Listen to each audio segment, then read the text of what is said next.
Welcome back, guys. This is the MH2 Modern Horizons 2 Sealed Release Weekend event. My LGS for $45. You could play with 6 packs. These 6 packs, prize payout, first place was 24 packs, I believe. Typically we get 6 to 8 people. We actually had 12. Since this, it wasn't a WPN store, again, let me remind everybody that it's new to these videos. We don't do strength of schedule, and he doesn't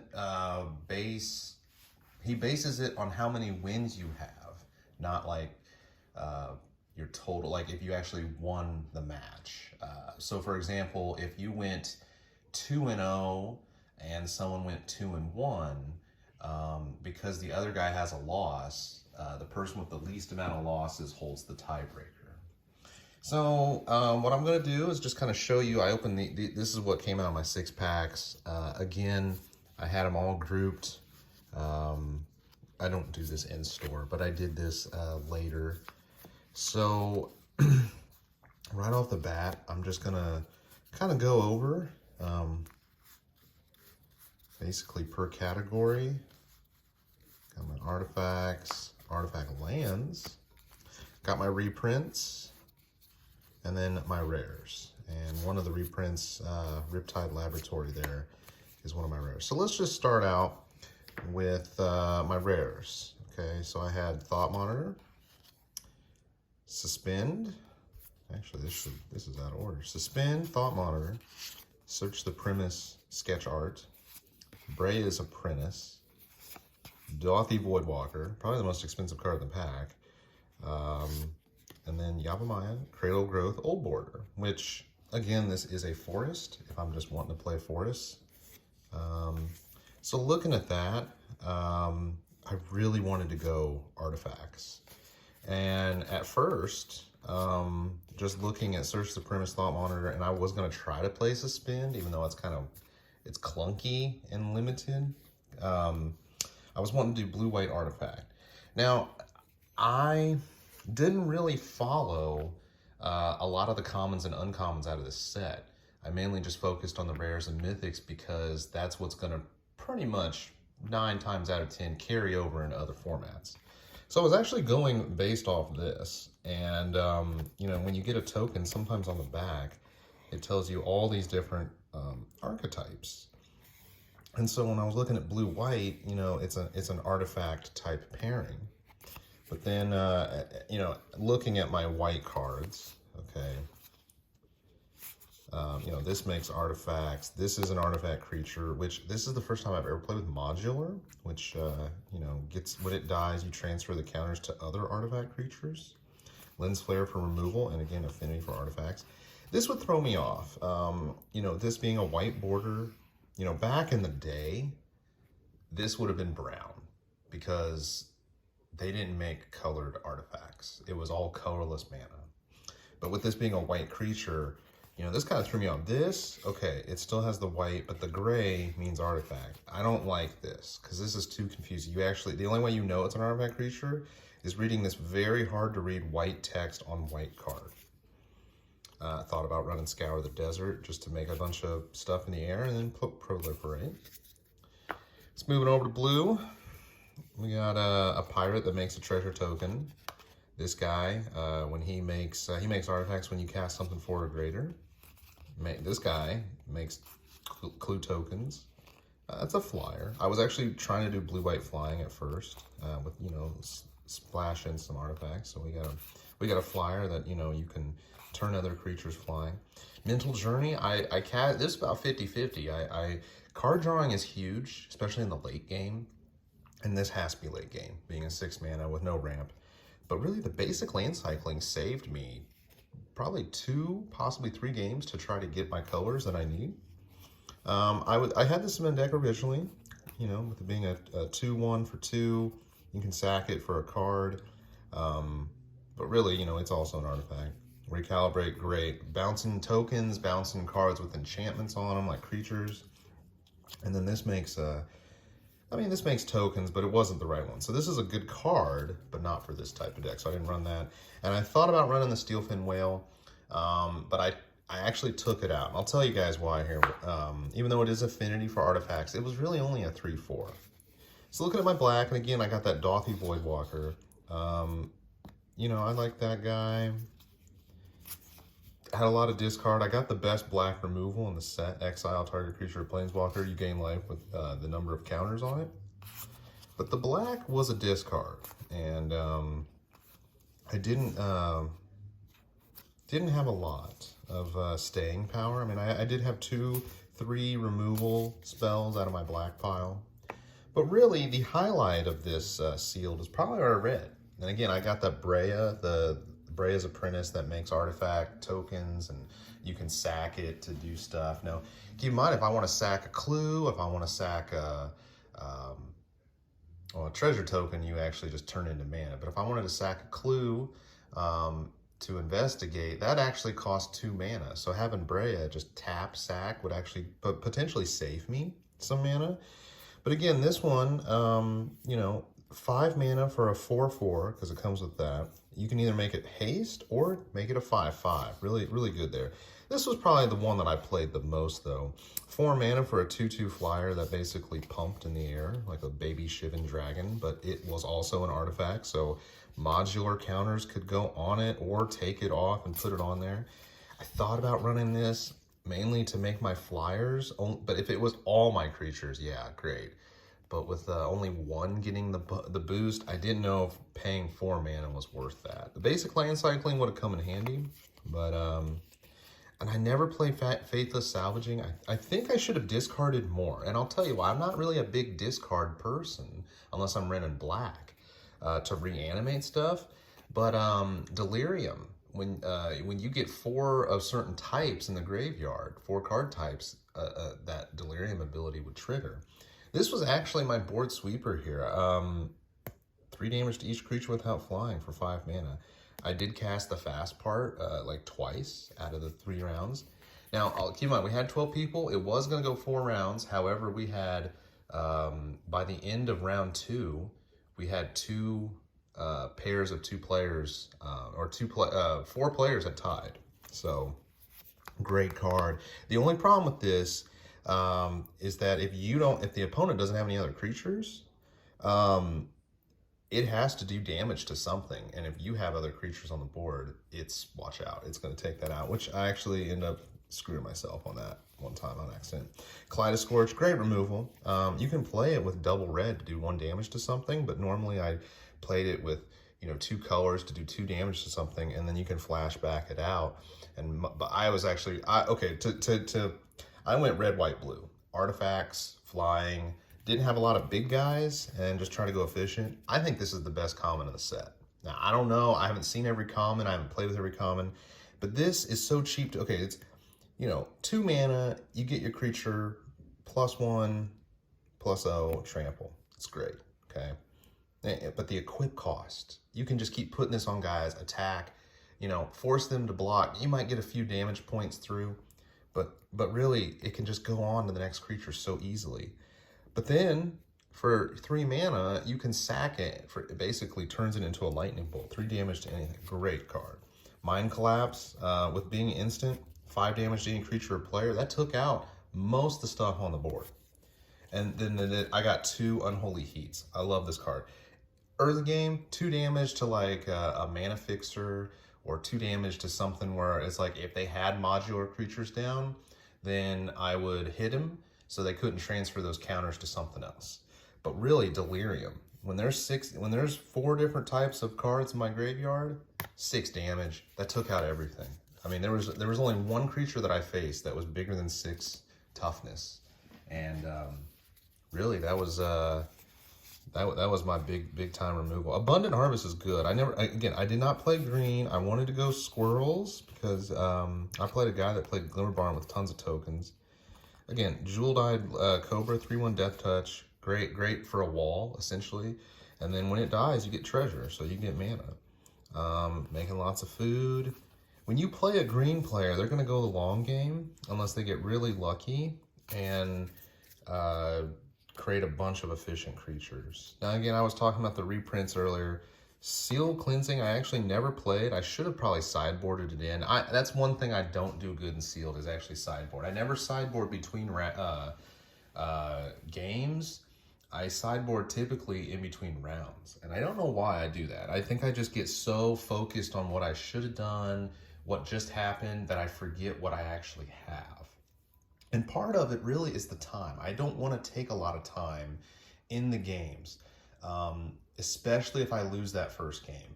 Why? I've played against players that stall, and the good ones, when they go down 0-1, they stall. So, you know, if I can get that second win on them, then all of a sudden they want to play fast on that game 3 because they don't want the tie. And that's what pisses me off. But it's a good strategy. It's just that I don't really find that that's in the best interest of both players to enjoy the game. But they are looking to win the prizes and such, so that's their strategy. If they go up 1-0, then they can just, you know, stall. If they go down 0-1, they want to play fast. They want to get that second win under the belt so they can get to round 3 before the end. So anyway, Sealed Cleansing, Soul Snare, I tricked people. People forgot about that, what it existed, and you know, for 1 white mana, I basically removed their target attacking creature from the game. If it was a big flying threat, boom, snared. If it was like some big thing that they wanted me to like, what I would do is do like 3-4 blockers on it, and then wait for them to play some kind of combat trick spell, and boom, now they're off 2 cards. Sea Drake, I got lucky, okay? I always ran this card. I haven't played this card since the early 2000s. Great card, okay? And now it's reprinted into the ground. It's fine, but I actually didn't have any of these. I got rid of them. But I mean, 4/3 for 3 mana. When it comes into play, you return 2 target lands to your hand. It's great on, like, say, turn 4 and you haven't played your 4th mana yet, or your 4th land. Then you can at least play it and have 2 lands. But I was typically running this out on turn 3, bouncing 2 of my lands. If they take this Drake out, I'm screwed, because now I only have 1 mana on the board. Luckily, every time I played it, they didn't have an answer for this until 2 turns later.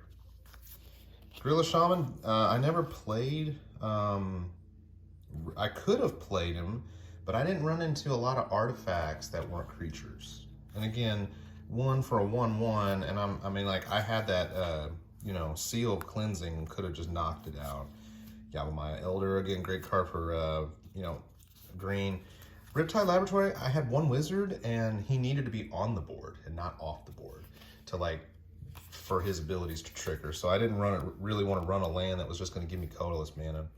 What really disappointed me, though, is I ran, you know, red, white, blue, and, you know, here are my artifact lands. I got the red, green, the blue, black, white, black, black, red. I didn't find, I would have ran one if it would have had 2 of my 3 pairings, but I didn't. I know the artifact synergy is great, but no. And I actually didn't run any of my straight up artifact creatures. I don't know if, I never ran into a player which needed synergy from his graveyard, so I got lucky there.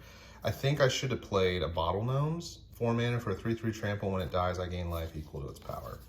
I think that would have been, you know, a solid play. But here is where I decided to go 3 colors. Okay, Arcbound, Shikari, great card, modular 2. It's putting a counter on all my other artifact creatures when I come over, especially when I get Thopter tokens. Boom, now I got 2/2 flyers in the air. And it's also first strike. This is a great card too. But I only ran 1 Chrome Courier, and I never actually got to gain life. Every time I was revealing cards, 1 in the graveyard, 1 in the hand, which putting something like a land in the graveyard, typically, you know, there was not much land destruction, there wasn't much discard or milling. That land triggered a lot of delirium effects, and that really helped out. But I only ran 1 instead of 2, and I never got to gain any life, but I at least got to get cards, you know. Squirrels, cheap aggro, really good card, but again, I'm not playing blue-black. So other than Arcbound Shikari, and then 1 of these Chrome Couriers, I, you know, multicolored. So how did I do? Well, I went 2-0 against a token deck. It was Bant colors. Blue-green was primary with some white splash to get some big flyers up in the air. But I had, with the red burn spells, I had all their big threats that would just grow with the more and more artifacts that they had, taken care of by the burn spells. Then my efficient creatures were able to come through, and he was forced to block and sacrifice his stuff to make his stuff actually less powerful, just to try to get card advantage. Excuse me. But I noticed I ran into 2 players that night that played the uncommon or common living weapon spell. Obviously, it's not the mythic one, but when it takes 5 mana to equip to give your creature +1/+1 vigilance and lifelink, it's a great ability. Except if that creature keeps dying, you're literally giving up almost your entire turn to equip the next creature. So a lot of times the players didn't equip it, so I didn't really have to worry about it that much. Anyways, went 2-0 against the token deck, and I was actually shocked. I was, again, just going to run white-blue, but I saw that I only had that 1 exile spell, so I had to splash red. And then I almost thought that I didn't have enough white to do much, and I was just going to run red-white. But with this Arcbound Shikari and the Chrome Courier, I was like, hey, that's more artifacts. Let's just try to make this work. And I did run into some mana issues. Okay, so second game, I go against, this is probably heralded as the best guy in the store. I've been playing with this guy since the mid to late 90s. He's good, okay? He knows I'm good too, and he respects, and I respect, so we got this mutual thing. But again, he stalls. So he went up 1-0 on me, and then I won the second game. I scratched and clawed my way back, but that second game didn't leave us enough time. So we probably played 7 turns. And again, we do this thing where once time hits, we go turn 0, 1, 2, 3, 4, 5, 6, boom, done. So basically turn 0, everybody gets 3 turns, and then after that it's over. So it got down to, I'd say if we had 2 more turns, he would have beat me, or I would have got really lucky. But I was able to pull out 2 cards to just stall him enough or take out his threats. So we ended up drawing. He got really upset about it. So, with us tying and another group tying, that actually scratched the 4th round. And so I go into the final round, and I go up against a guy that's playing blue-white artifacts. And I was like, okay, so top 4 decks, there's 3 players playing artifacts, and then there's 1 guy playing 4 colors. And he just knows exactly what to do, that the best guy was running the 4 colors of the store. I think artifacts in this format is really good. If you get the pieces, obviously. So I ended up beating the last guy 2-1, and the guy that I ended up tying with ended up going 2-1 as well. So the guy that I tied with, we ended up splitting first place, and the guy that I tied with, the guy he beat, ended up getting, I guess, 2nd or 3rd. So how my store owner did was the prize packs, the 24 total packs was split up at $3.50 value a pack, which is like the basic standard. Not the premium type set like this. Local LGS, $7 for a draft booster, $10 for a set booster. And hey, I took all store credit, except I had one guy, he wanted to trade me. He had a card I wanted, okay? And this card was Garth. Okay, anytime that you say Black Lotus on a card, I'm gonna want, okay? Now, he never played it. I think if you get this, you should just try to play it, okay? If no one knows what Garth is, I'm going to take the time to explain this to you, because this is Magic's history on a card. It's not the most powerful spells on each card, but it's full of flavor, okay? So for all 1 of each color, you get a 5/5 legend, okay? And then you can only do 1, you can't do 1 twice. But you can tap him and create a copy of these spells and cast it, okay? So Terror, I think it's 1 and a black, destroy target non-artifact, non-black creature. Shivan Dragon, 4 and 2 red, you get a 5/5 dragon, where if you pay 1 red mana, it gets +1/+0. Regrowth, 1 and a green, return target card from your graveyard to your hand. And Black Lotus. I noticed on here there is no blue card on there, but I guess Black Lotus, it's the legendary card. Costs nothing, play it, tap, sack 3 mana of any 1 color. Awesome. Unfortunately, they didn't make the tokens for this. But anyway, so I traded him. He wanted 1 pack. He doesn't play. He played only Pauper only, and always tries to flip his pricey cards. At the time, Garth was worth about $750 on TCG Player, and I'm seeing it's actually less. But again, I wanted it, but I didn't have to pay any money for it, so I don't know if this was an even trade or whatnot. But basically, I went and used some of my store credit, got him a regular draft pack of Modern Horizons, and then he pulls a sketch mythic art of the Delving Flying Dragon. It was worth $22. So he went from a $750 card and got a $22 card. So now he's got more stuff to trade with. So he won. I would have not picked a draft pack. I would have got a set booster. But yeah, I got Garth. So I think we're both winners in that regard. I mean, I guess I could have used my store credit to just buy Garth when it got cheaper, but someone's got to turn one in, and I don't know if they would have played with it or what type of condition or whatever. But anyway, so I tied for first. I got, I got Dothy Voidwalker. I got Yavimaya. No fetches, but that's okay. I think I did pretty well, and we will be playing Time Spiral Remastered Draft in 3 weeks. So I will try to do that again, and I had fun. I'm a big Time Spiral fan. In fact, that's right when I was getting out of Magic for the second time, so it's still fresh in my memory of like the memories and stuff. So had fun, and I know the cards aren't worth the price, but it's all about having fun, right guys? So anyways, I hope you enjoyed the video. This is my Modern Horizons 2 Sealed experience. Had a blast. Got a lot of store credit now, and I'll catch you guys later.